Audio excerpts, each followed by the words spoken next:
This is lecture number 3. We will be starting today chapter number 1 called as a introduction. Unit 1, name of unit is introduction. So we will be talking about today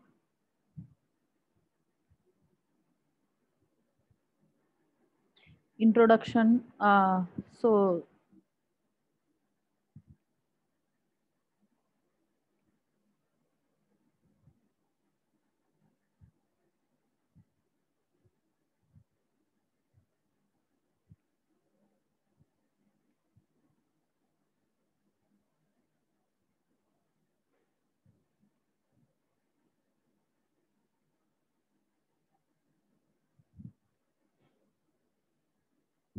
okay, syllabus for chapter number 1 is we have already gone through this syllabus.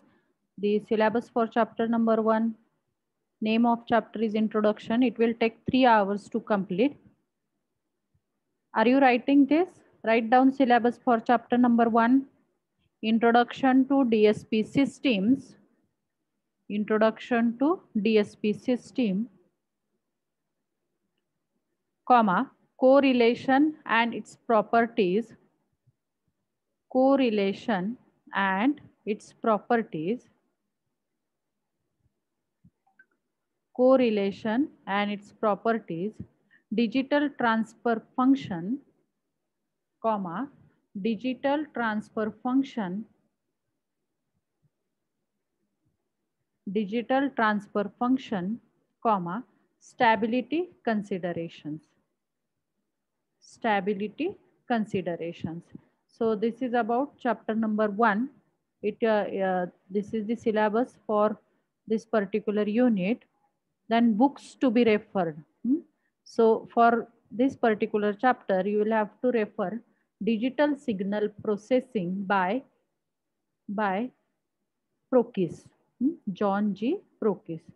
So digital signal processing principles, algorithms, and applications by John G. Prokis, Pearson publication. So this is the book, entire book, which will contain all the chapters from your subject. So this is very important book.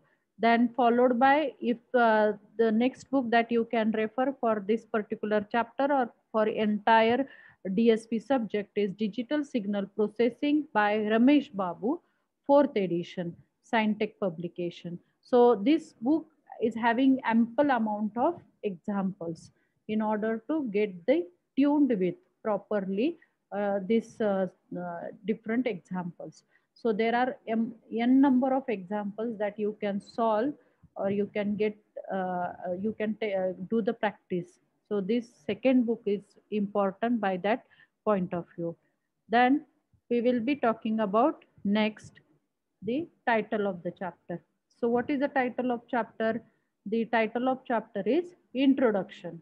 When the dictionary meaning of introduction is to know something at the first time. Means whatever we will be going across, and if you know earlier, then it will not be introduction. If you getting the knowledge at the first time, then that will be a introduction. So introduction is nothing but that something that you have come across first time. So that is called as a introduction. So in this context, we will be now you are going to understand about digital signal processing. You might have gone through a signal processing, but on that case, what you have considered, that signal is continuous signal. But here we will be talking about the digital signal. So how to deal with this digital signal, all methodology we will be studying at the first time. So the chapter is called as a introduction, so in which you are going to go through a entire digital terminologies. Okay, are you writing this? About title of chapter, write it properly. Then next what we are going to say is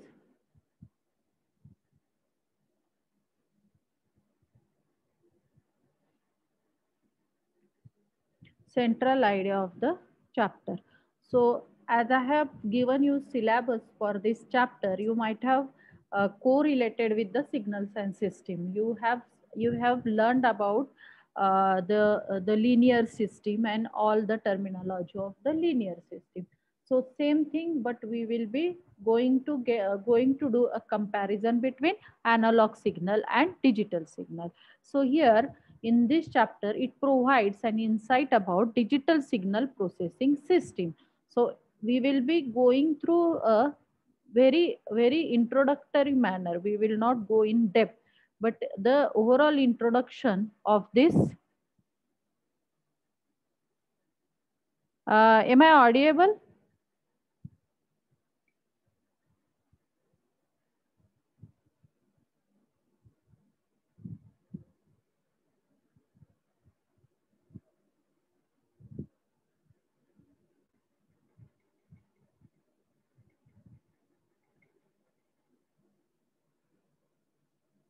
Hello, am I audible?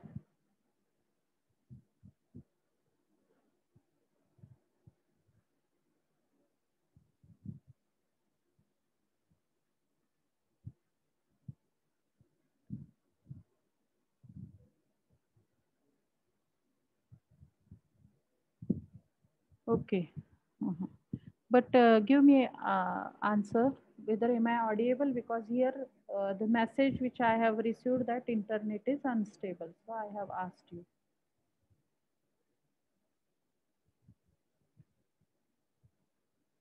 Okay. Thank you. So here,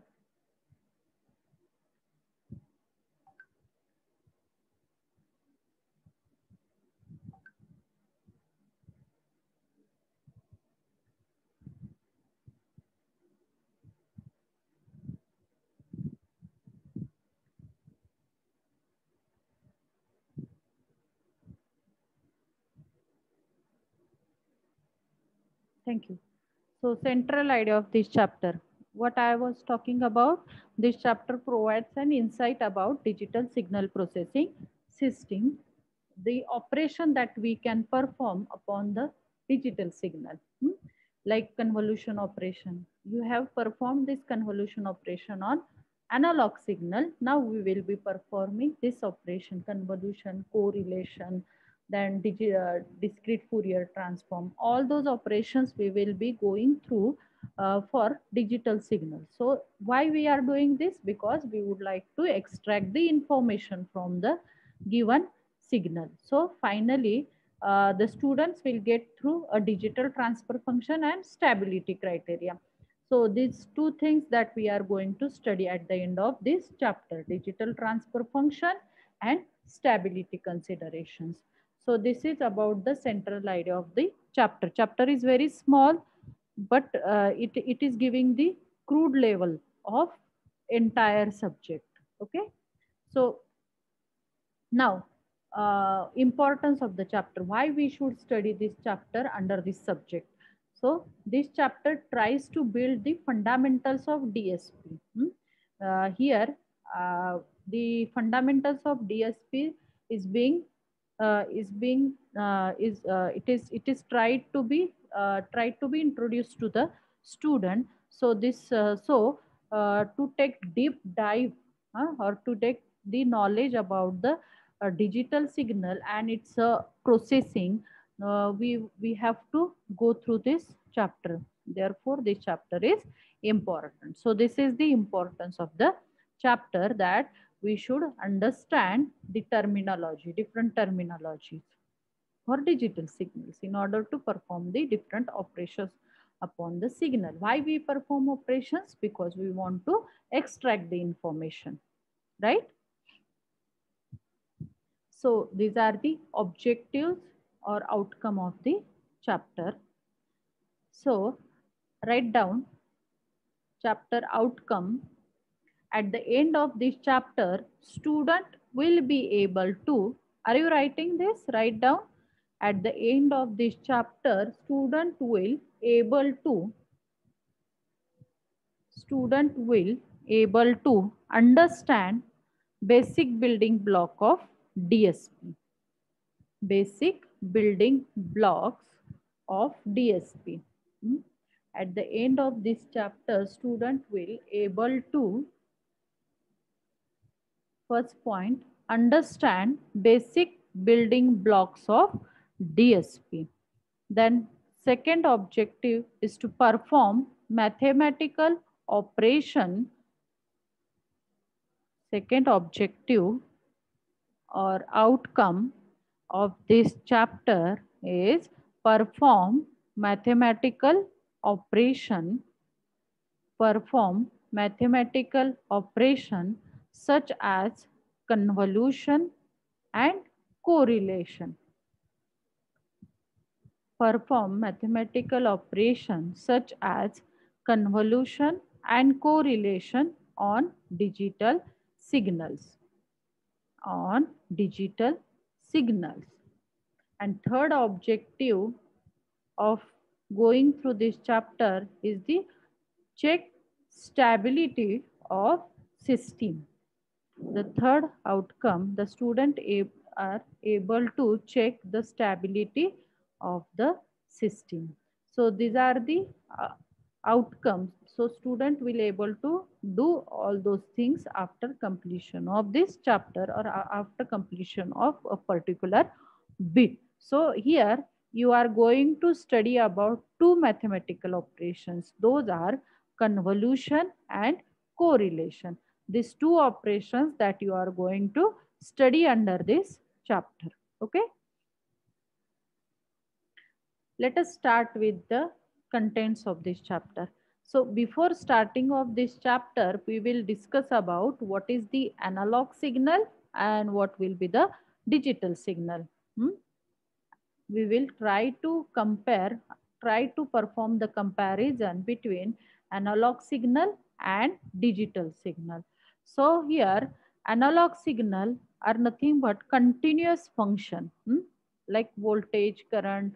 These are the continuous variable with time t. As time increases, the signal is also keep on increasing continuously. So this is called as a analog signal. There is no discrete value. There are infinite number of values between two periods. So this is called as a continuous signal. So the analog signal is a continuous function v of a continuous variable time t. And it is being denoted as v is, here we have taken the example of voltage.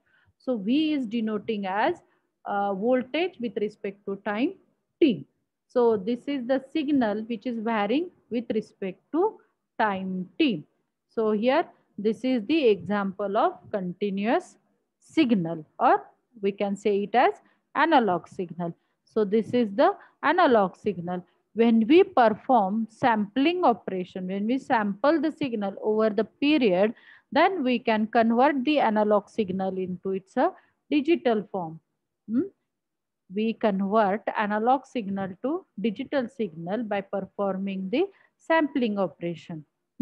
So this sampling, after sampling, for sampling purpose, when we talk about hardware, we consider the hardware like analog to digital conversion, that is ADC. And converting back to analog, we take an hardware called as a DAC, digital to analog conversion. Okay, so here the example of this is the analog signal, and this is called as a discrete signal, because here we have taken the discrete values over the a particular period of time.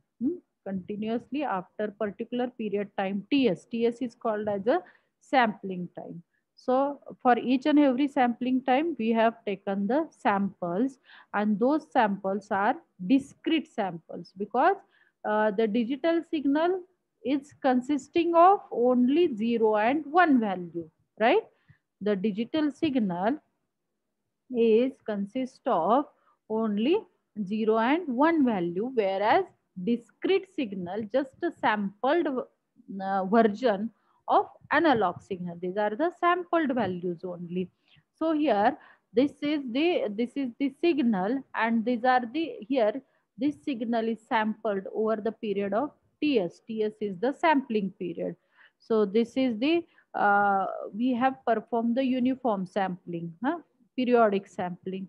So period of sampling is period of sampling is TS, and the sampling frequency, how we calculate frequency is F. F is the frequency which is calculated as 1 upon TS. It is a reciprocal of time. So similarly here, the sampling frequency we can calculate as 1 upon TS. So 1 upon TS will be giving us a sampling frequency. Okay. So here, this is the analog signal. Now, if you take the, if you consider the period from this to this is the entire TS period. If I take the case of analog signal, there are infinite number of values present between these two samples, whereas discrete signal consists of an individual sample or impulses. We can say that that particular time period the single sample is taken, or that the impulse is taken. So this is the impulsive values. So only a single value is being considered. So this is called as a digital signal. Okay. When we represent the discrete signal in terms of 0 and 1, then that discrete signal is converted into a digital signal. Now, the analog and digital system we are talking about. We have considered in the earlier slide about the analog and digital system. Analog and digital signal. Now, in this, we will be going through a analog and digital systems. Now, this is a simple RC filter that you have studied in the AIC, or what do you say, analog integrated circuits, right? So in the integrated circuit, you might have designed this low pass filter. This is R and C connected together, then this will be a low pass filter. So when we use a component, the hardware or components called as a resistor and capacitor, these are the linear components. When we use these components, then that will be used for building a analog circuits. So analog circuits have been built by the linear components, or by the RLC components are used to build the analog circuitry. These components are having tolerance. These components are changing its value with the temperature, and all those things are present there. So there are, and when we change the particular design, you will have to change the all entire value, entire design has to be modified. But this is not the case with the digital filter. This is the analog filter, or this is the analog system. We can say it as analog system. As I have told you, that analog system can be built up by using the RLC components, whereas here we are talking about the digital circuit.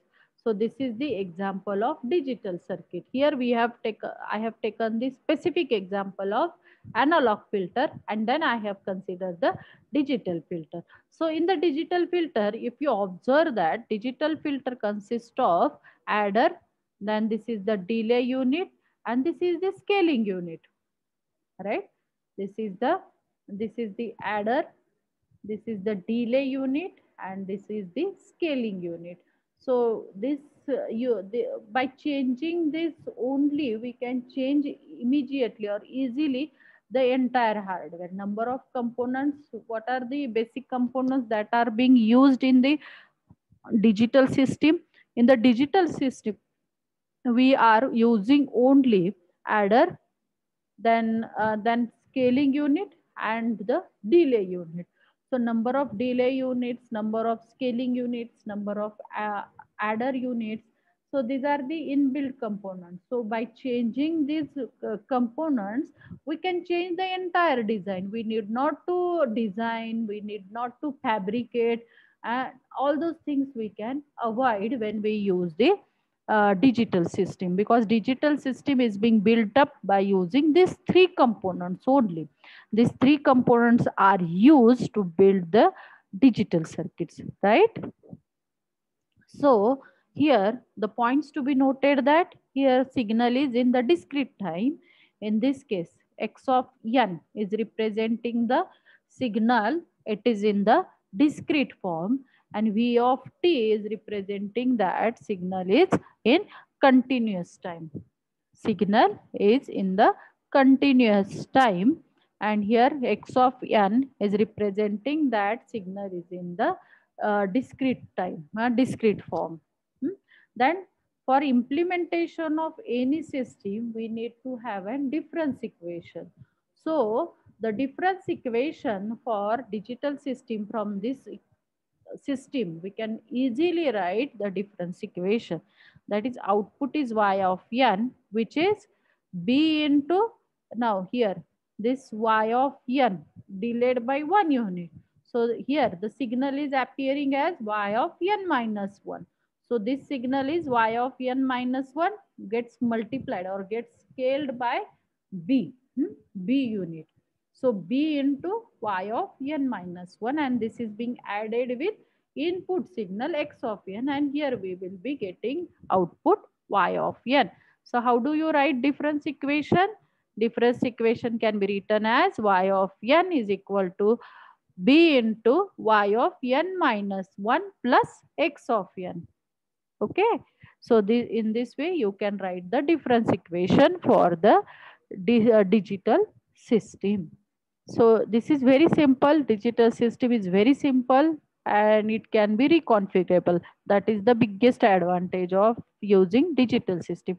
Therefore, nowadays we are using digital systems most of the times. Hmm. Analog systems are very rarely being used in the UPS system, and whenever we come across directly the AC signals, there only we are using. Otherwise, in all other devices, we will be using only a digital hardware only. Then the difference equation for this particular analog system. Here we have talked about the difference equation for digital system. Now we will be talking about a difference equation for the analog system. So the difference equation for analog system, how do you write? V of t. This is the input, that is equal to r into, these two components are in series, and v0 of t is the output. So input v of t is equal to, we will be considering this loop, right? We will be considering this loop. You might have studied about in the NTA. So these two components are in series. So what we write, r into c into dv0 by dt. Plus this node voltage. So this is plus V of 0. So in this way we can write down the differential equation for the analog system. Now the digital system, realization of digital system, or if I want to perform the frequency analysis of the digital system, I must have to switch into a Z transform. You might have studied in the signals and system Z transform, but you did not notice that why we are studying about the Z transform, because Z transform is specifically used for analysis of digital signal. So whenever I want to analyze the digital signal, I have to perform the Z transform. So Z plane is used for, or Z transform is used for analysis of digital signal, whereas Laplace transform, you have studied about Laplace transform in M3. So this, what is that Laplace transform? Why we study Laplace transform?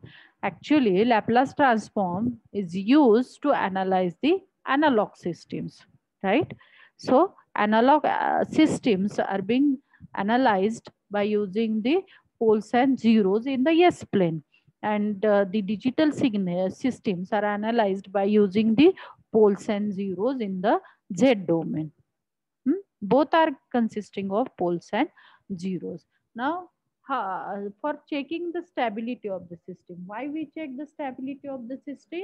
Because if the system is stable, we could get the output, proper output. Otherwise output will not be obtained, it will go into infinite, which is not accepted.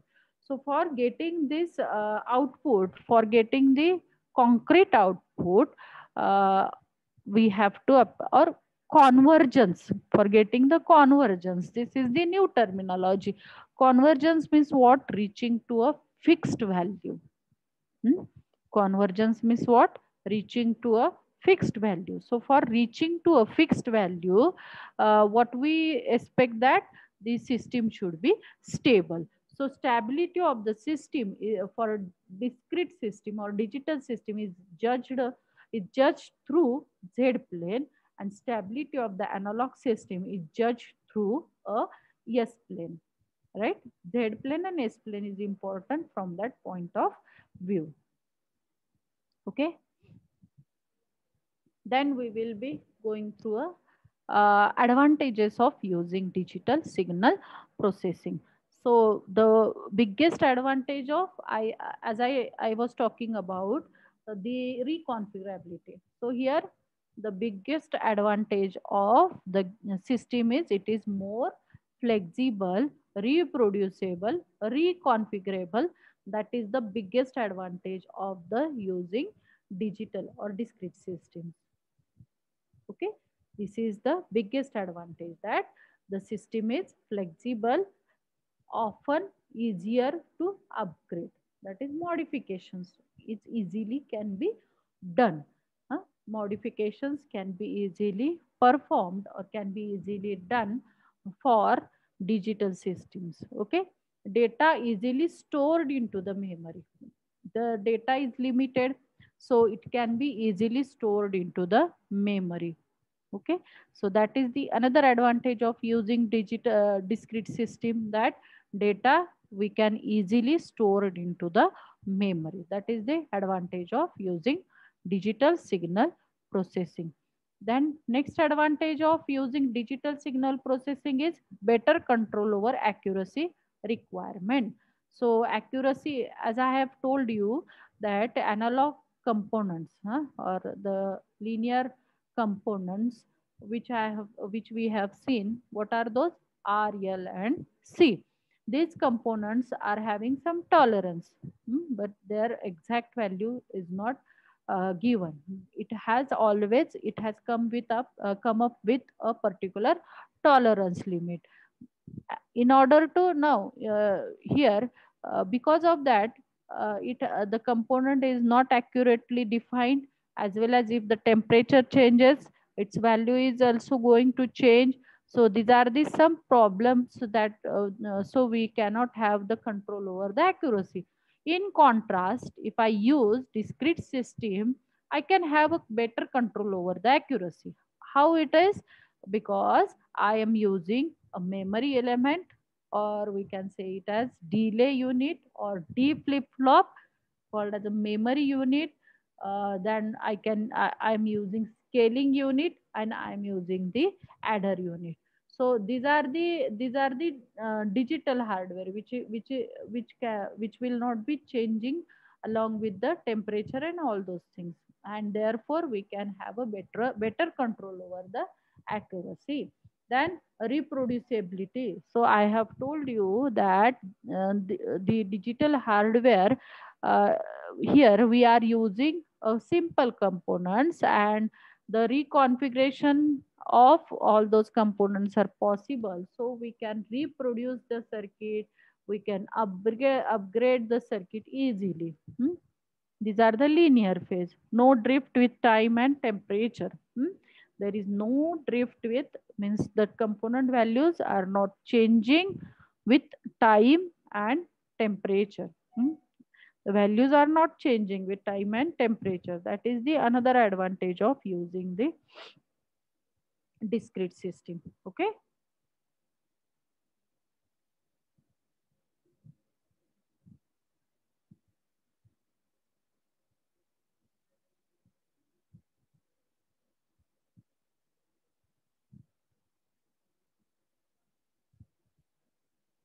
Okay.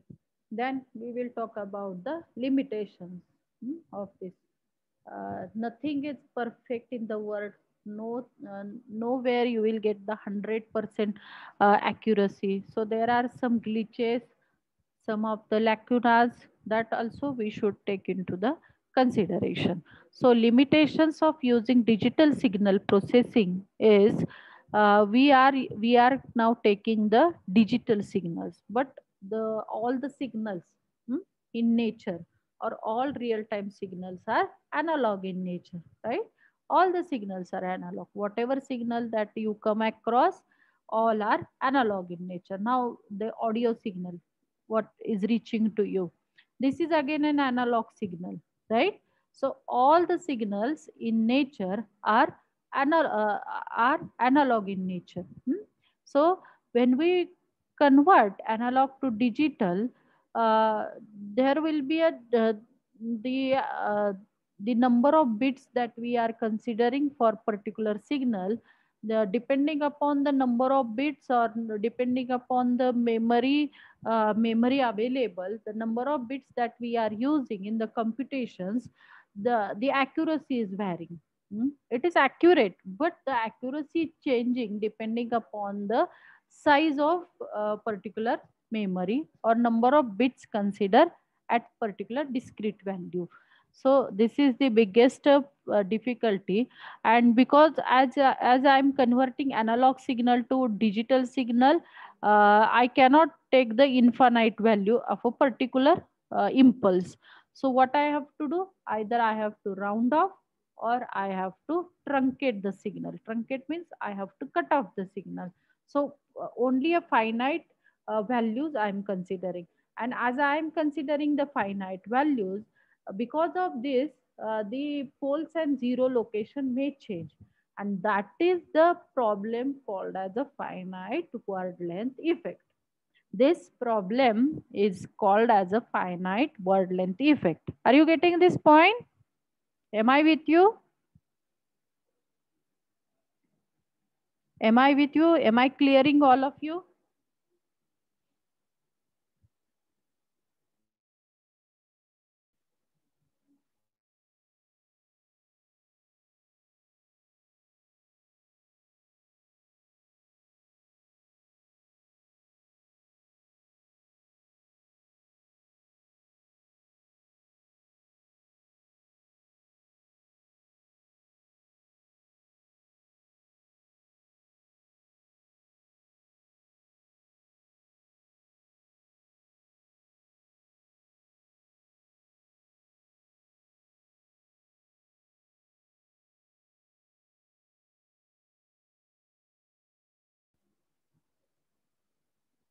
Hello.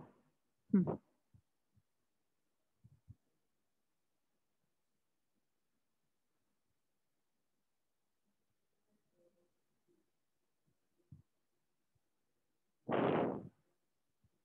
Okay.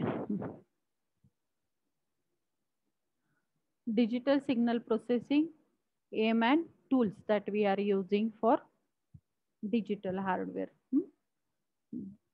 Those things we will go through this. What are the applications of digital signal processing? There are n number of applications. Digital signal processing is the root of communication. It is the root of image processing. It is the root of wireless communication. Everywhere, wherever signal is involved, there we are this DST, digital signal processing algorithms are applicable. So this is the basic algorithm for performing the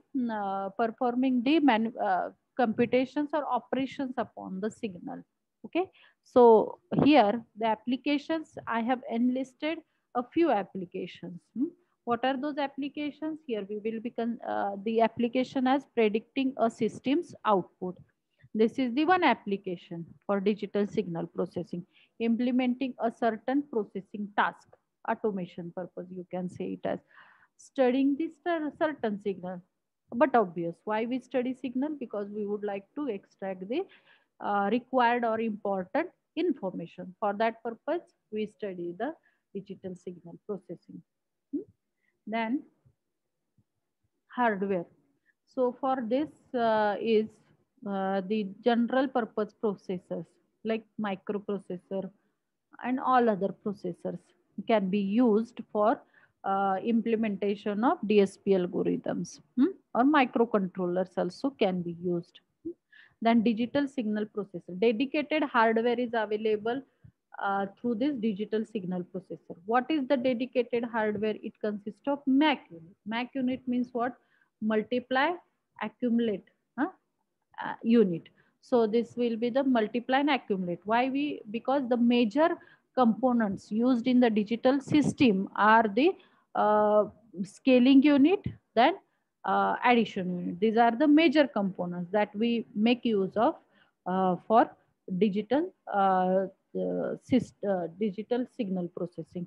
So this performing this kind of task, the dedicated hardware is available, and this is called as a digital signal processors. Then we can make use of programmable logic, PLDs or FPGAs. You might be studying about the what you can say that Verilog and VHDL language. So these languages are used to implement the digital circuits. So the ICs where we can embed all my code of VLSI or Verilog, those ICs are called as a programmable logic ICs, PLDs, programmable logic devices, where and or array is available. So internal architecture that you will study afterwards, but it consists of internally and or arrays, and accordingly the complete architecture is fused inside. So VLSI architecture is nothing but the digital architecture. So that can be used, or dedicated ICs for processor can be utilized for implementation of the digital DSP algorithms. Okay. Then software, what kind of software? If I am talking about microprocessor, digital signal processors, then I will have to use the embedded C or what Python. So these are the languages that you need to understand. The high level languages like a simulation language, these are the simulation languages where you can observe the output, but it will be a virtual. It is going to be a virtual output. So this can be observed through high level languages. What are those high level languages? What are those high level languages? Like MATLAB, hmm? MATLAB, MathCAD, Mathematica. So these are the high level languages. Then dedicated tools like packages are there, which are already developed by the designer.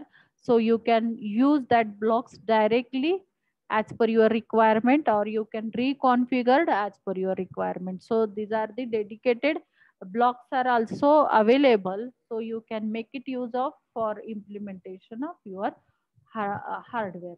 So these are the some hardware and software that can be utilized for DSP system. Then here the areas I was talking about, the digital signal processor is the root of all the sub areas, because wherever signal is involved, wherever digital hardware is involved, you should know about the DSP algorithms. So DSP algorithms can be used for communication theories, it can be used for numerical analysis. The DSP algorithms are used for probability and statistics. Then analog signal processing, for that purpose also we can make use of DSP algorithms. It is like we are converting analog signal to digital signal, and then we will be performing a certain operations. Okay. Then decision theory, in the decision theory also we can make use of processing algorithms. Then digital electronics and analog electronics. So these are the some crude areas, some of the areas at the top level can be used for where we can make use of digital signal processing algorithms. So here, these are the areas that I am talking about, related areas.